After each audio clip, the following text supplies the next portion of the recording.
Bonjour à tous et bienvenue sur notre plateau Moka TV. Donc je suis Mamadou Savane et je suis très heureux d'être le premier présentateur de cette nouvelle émission. Alors Moka TV, c'est quoi? Donc créé par des jeunes, on donne la parole aux jeunes, on valorise la jeunesse nantaise, donc les talents de la jeunesse nantaise, mais pas que. Tout au long de notre émission, vous trouvez des débats d'actualité sur différents thèmes, sur différents sujets. On aura la team chroniqueurs qui nous présenteront le ou les sujets sur lesquels ils auront travaillé.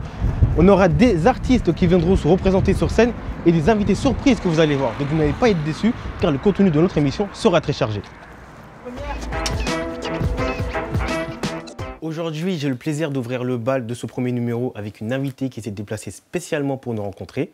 Donc youtubeuse, chroniqueuse, intervieweuse. Elle est toute belle, toute souriante. J'ai le plaisir d'avoir avec moi sur le plateau Hanifa Saïd, a.k.a. Nefa. Salut. Comment ça va, Nefa? Ça va très bien. T'as passé un beau voyage? Oui, super. Génial. Donc, tu as 31 ans et tu es passionné de musique, en particulier le rap. Tu as lancé ta première chaîne YouTube en 2017 pour t'exprimer sur différents thèmes d'actualité ou de rap. Ensuite, tu as été chroniqueuse dans l'émission La Sauce avec Mehdi Maizi chez OKLM Radio. Tout à fait. Tu t'es ensuite lancé à Paris de classer tous les albums de rap français. Donc, dans le podcast qui s'intitule Tier List, encore avec Mehdi Maizi et d'autres camarades. J'ai dit les grandes lignes. Tout à fait, tout est bon. Génial, top. Du coup, est-ce que tu as une idée de ce que c'est que Studio Moka? Non, je ne connais pas, tu vas tout me dire. Bah génial, parce qu'on va trouver Amira qui est en duplex dans les locaux de Studio Moka. Merci Mamadou. Alors je suis actuellement avec Billy, un membre de l'équipe Studio Moka. Alors Billy, est-ce que tu peux me confirmer Studio Moka, c'est bien un projet de l'association Café Prod? Donc oui, Studio Moka, c'est bien créé par Café Prod. C'est, comment dire, c'est un projet qui aide à sensibiliser les jeunes au métier de l'audiovisuel à travers plusieurs ateliers. Ça peut partir de l'écriture d'un scénario, des simulations de casting et comment dire, de la prise en main de caméras. Parce que, en gros, ça aide à se diversifier dans plusieurs domaines et à approfondir des connaissances pour ceux qui ont un peu plus les initiés et les novices. Merci Billy. Merci beaucoup Amira. J'aimerais savoir maintenant, toi, d'où vient cette passion pour la musique et en particulier le rap? Eh bien, ça remonte à longtemps, c'est de l'enfance. J'ai toujours grandi dans le rap, j'en ai toujours écouté, mes grands en ont toujours écouté. Donc, on va dire, ouais, peut-être 12 ans, même un peu avant, je pense. Je crois que ça a commencé en école primaire. Et comment t'es arrivé dans ce milieu? Alors ça a été, c'est tout récent en vérité. Moi j'ai d'abord fait ma chaîne YouTube comme tu l'as dit en début d'émission, et puis en fait je me suis fait repérer par Mehdi Maizi qui animait l'hebdomadaire, enfin la quotidienne pardon sur OKLM. Et aujourd'hui je suis pas réellement dedans, mais j'officie à gauche à droite sur différents médias. Mais là où mon terrain de jeu où je m'exprime c'est surtout ma chaîne YouTube. D'accord. Et on sait très bien qu'en 2020 il y a la situation sanitaire. C'était une galère pour tout le monde. Et toi, du coup, comment ça va? Et est-ce que tu sais comment l'industrie du rap s'en sort? Ce qui est le plus difficile, ça va être pour les artistes en premier lieu, puisqu'ils s'expriment souvent par la scène, par les festivals. Et donc, avec les conditions sanitaires, c'est pas possible. Donc, pour certains artistes, ça change pas grand-chose, parce qu'ils continuent de sortir des projets. Mais pour certains, ils sont plus frileux à sortir leurs projets, parce qu'ils ont eu des gens, un public qui les suivent vraiment dans des salles. Et donc, c'est plus évident. De mon côté, ça va. Je continue de faire des contenus. Ouais. Je continue à faire mes podcasts, comme tu l'as dit, avec Tier List. Ça a pas, heureusement, ça n'a pas bougé. Mais c'est sûr que pour faire la fête et pour justement vivre ces moments en concert, on doit attendre. Et du coup, dans les médias comme Move, Bouscapé ou même YouTube, on voit de plus en plus de femmes qui s'imposent dans ce milieu, qui était très, très, très centré homme. Et toi, qu'est-ce que tu en penses? C'est pour le mieux. C'est pour le mieux. Il faut de plus en plus de filles qui se disent qu'elles peuvent être légitimes. Il faut que ça donne envie, en me voyant ou en voyant des femmes même à des postes bien plus influents, bien plus clés, de se dire qu'elles peuvent le faire. Que ce soit dans l'industrie ou que ce soit même en tant qu'artiste, il faut que ça donne un déclic pour toutes ces... Là, tu vois plus de mixité, en fait, oui, dans c'est ce ça. milieu. C'est un peu progressivement. Je ne suis pas encore très satisfaite, mais... ça viendra petit à petit. Voilà. C'est ça.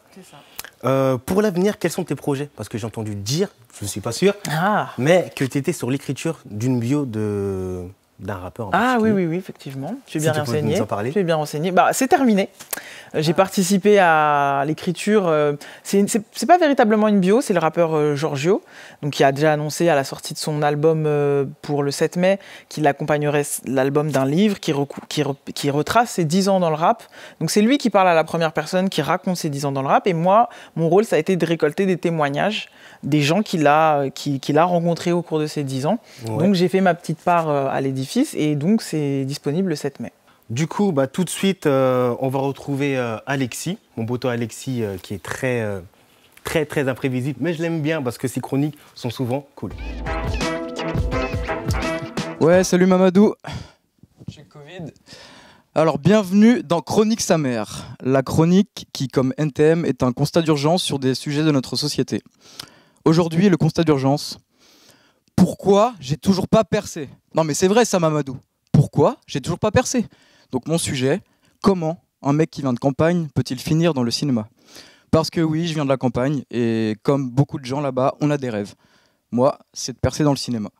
Et j'en ai marre d'entendre qu'il n'y a que des vaches à filmer là-bas. Parce qu'il y a aussi des ânes. Non, en vrai, moi j'ai eu le courage de bouger à Nantes pour avoir plus d'ouverture niveau cinéma. Donc j'ai commencé avec mon collègue Tom Coco, où on filmait des plans, enfin des top shots au téléphone avec une perche à selfie à 2 balles scotchée à une serpillière. On l'appelait la perche-pierre. Ensuite, j'ai continué à toucher à tout niveau cinéma, juste avec ce téléphone et ce qu'il est là-dedans. J'ai même parodié un clip de Britney Spears, c'est pour dire. Et j'ai carrément tourné et monté 2 films de 2 heures avec ce téléphone.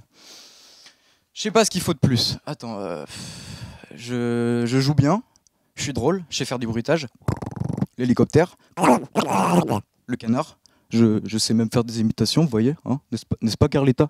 N'est-ce pas? Ils sont où mes talonnettes? Donc voilà, c'était Mitterrand, pour ceux qui n'auraient pas reconnu. Donc voilà, je sais plus ce qu'il faut là. Je sais plus ce qu'il faut Mamadou, aide-moi.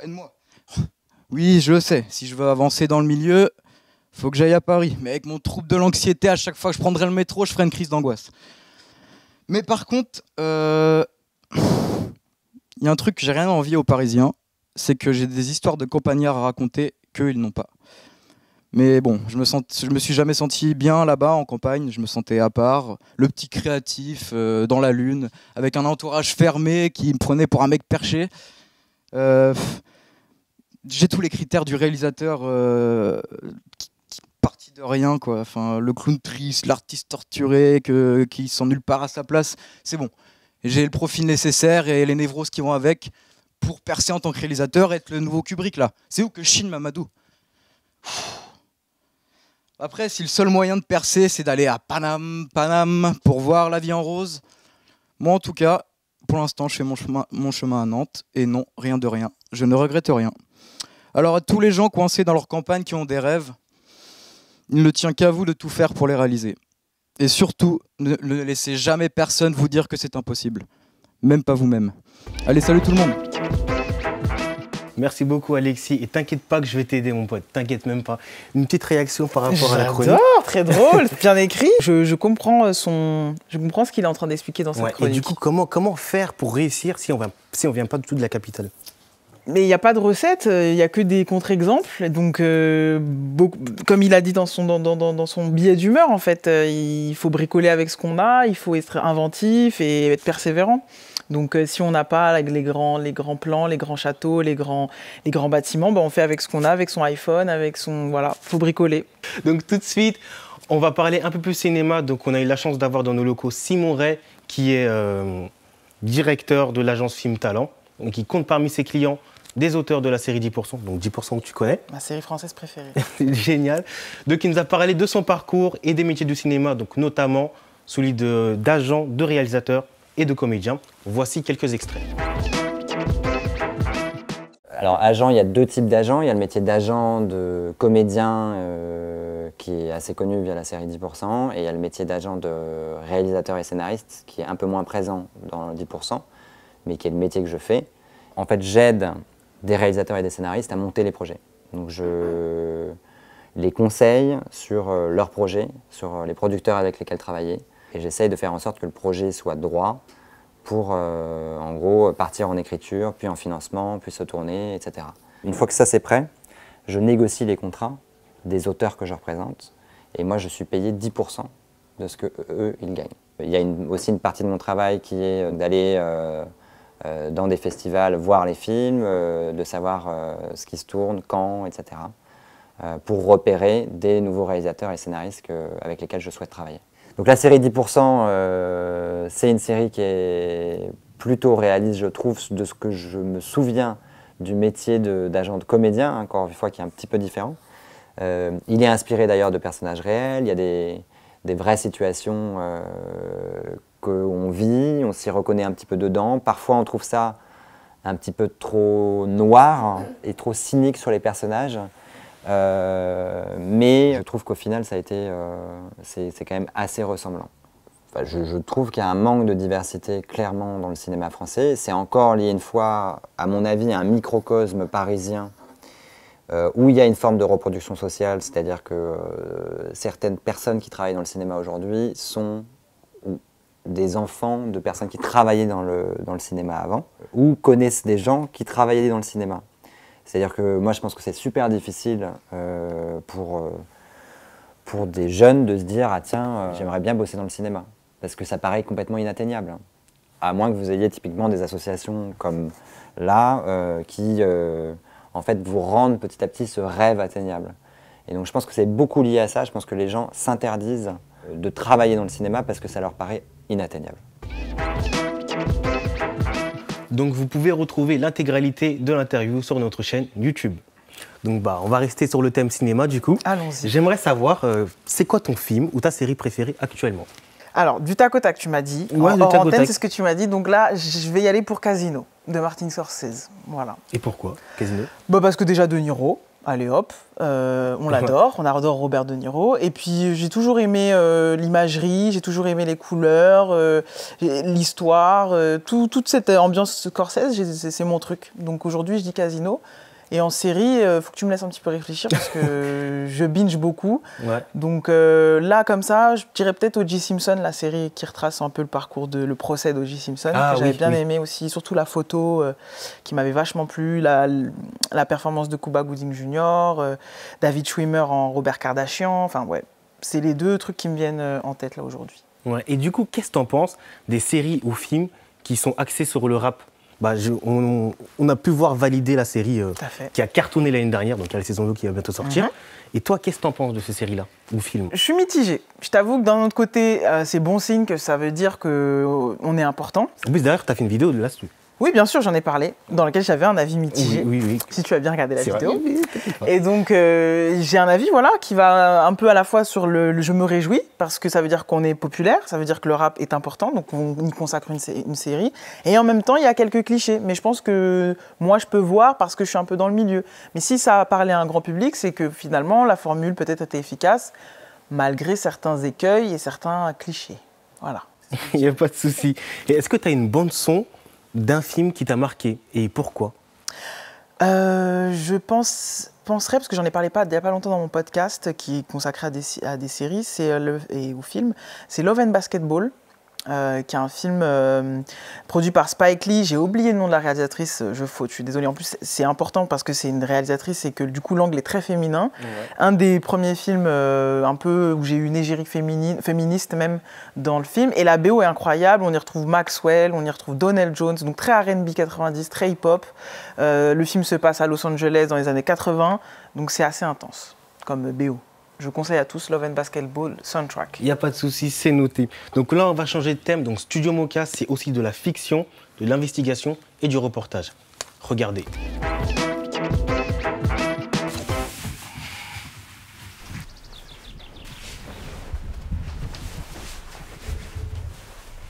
Je reste que sur moi-même en fait. Mais je vais plus m'intéresser à ce qu'ils font les autres. Tu vois. Parce que plus tu vas regarder des gens, j'ai l'impression que moi tu vas faire deux choses en fait. Tu vois.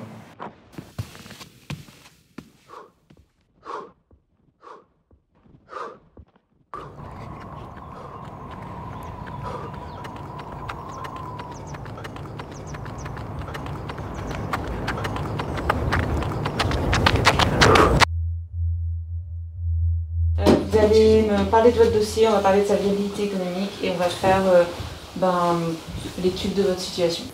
D'accord. Donc vous, c'est une marque de chaussures? C'est ça, c'est une marque de chaussures.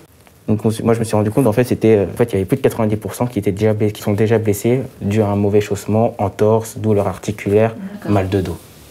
Et ça fait combien de temps que vous avez eu cette idée? Parce que le père, c'était le foot et l'école. Donc je cachais le dernier. Bah ouais, maman, tu dis que je suis au foot. Pendant qu'il était parti danser, quoi. Mais bon. Mais ça, c'est toute mère qui le fait, de toute façon, caché. Et puis après, bon, il l'a très bien pris, son père. Et puis maintenant, son père regarde ça de près, tout en restant éloigné pour pas lui mettre la pression. Voilà. Mais c'est un truc... Faut pas mettre la pression qu'il m'a mis quand j'étais petit, quoi, au foot.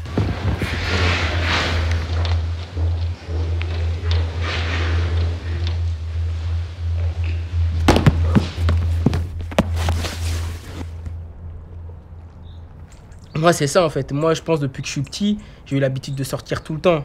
Et donc, tu vois, même à l'heure actuelle, je sors tout le temps, même si Covid, pas Covid, tu vois.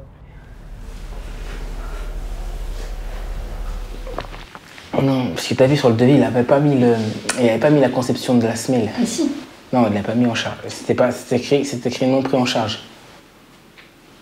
Donc ça veut dire que là, dans le devis, il te fait juste le prototype de chaussure, mais sans la semelle. Donc Ouais, voilà. tu dois payer en plus pour une conception de semelle. Ça fait cher, du coup. T'as quand même de la chance de vivre de ta passion, de faire ce que t'aimes. Il y a plein de gens qui peuvent pas faire ça dans la vie, qui ont un travail alimentaire pour payer le loyer, pour nourrir leurs enfants. Tu montes ton projet et tout, il n'y a pas de souci. Après, on a un appart et tout, enfin, t'as des responsabilités. Ouais, voilà, responsabilité. Faut assumer, quoi.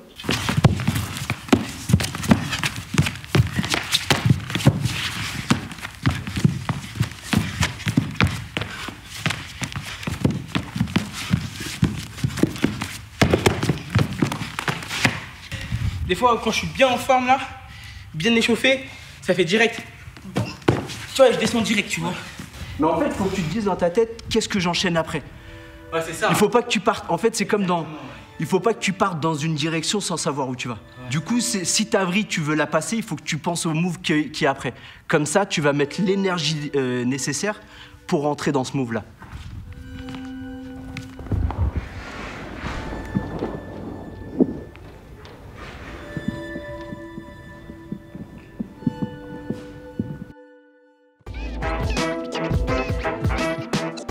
Bientôt la fin de l'émission, mais restez avec nous car aujourd'hui on est avec Elia, ils sont nantais, c'est un groupe de rap et restez avec nous car ils vont performer, donc Elia, c'est à vous.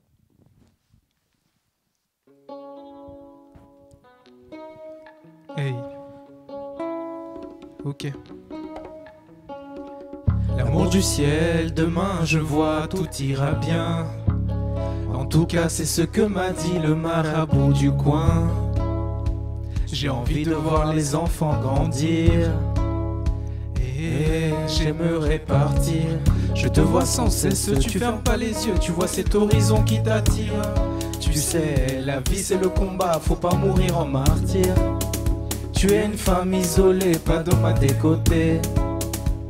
Et pas d'homme à tes côtés. Et je crois que j'ai tout gâté. On n'a plus le sourire.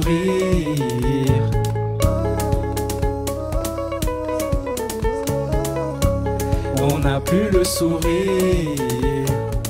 Petit et seul, il n'est plus temps d'hésiter. Cherche à affirmer ses idées pour trouver le moyen d'exister. Donc charbonner, charbonner, se cultiver. Faut tout donner dans la difficulté. Ce soir on est sorti, t'étais pas là. Petit boulot de merde pas loin de Paname. Même si t'es blessé n'est pas mal. Bled à ton thune à la fin du mois.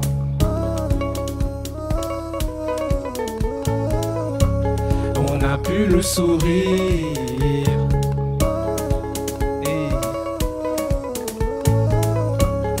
On n'a plus le sourire. On a tous nos torts quand les vies sont notables et nos vies en otage. Quand on pose nos couilles sur nos tables. Mais je suis démoralisé par toutes ces calomnies. N'écoute pas ce qu'ils disent sur moi, bébé, reviens maintenant, tout est fini. On a tous en nous cet or, cette vérité qui ressort. On a tous en nous cet or, cette vérité qui ressort. La haine a remplacé la foi, ils font les fous quand ils boivent. Je serai là si tu boites, plus personne quand on te convoite. J'ai perdu mon temps, j'entends partout que tu me veux du mal. Je te pensais bon, t'es le neveu du mal. Femelle, j'ai le côté sombre du mal. J'ai jamais perdu le sourire, même dans les coups durs on a su survivre. J'ai visé dans le mille et j'insiste, dans ce milieu avec mes gars qui m'assistent.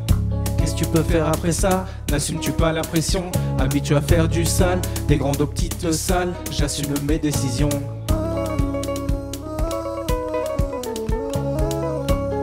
On n'a plus le sourire.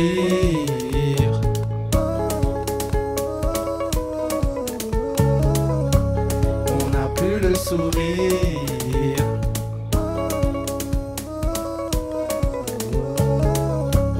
On n'a plus le sourire.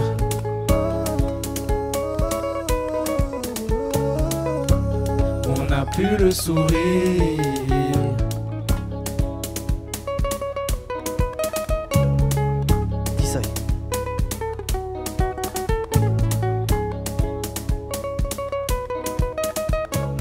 Monsieur Katiri à la guitare.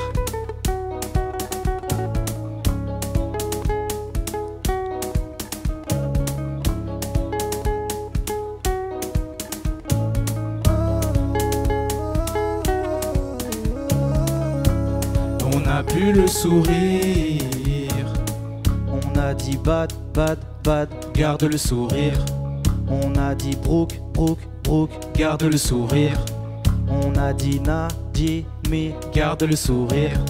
On a dit Wilson, son, garde le sourire. C'est pour nos mères qui gardent le sourire. C'était Elia. N'hésitez pas, c'est Elia sur YouTube, sur tous les réseaux. Salut les gars. Salut. Vous allez bien? Ça va nickel, ouais. Ouais, vous n'êtes pas au complet aujourd'hui parmi nous. Non, il nous manque 2 membres, Wilson et Bad, donc on leur passe un petit check. Du coup, vous êtes un groupe de rap. C'est ça, ouais. Et en fait, la force de votre groupe, en fait, c'est une certaine mixité.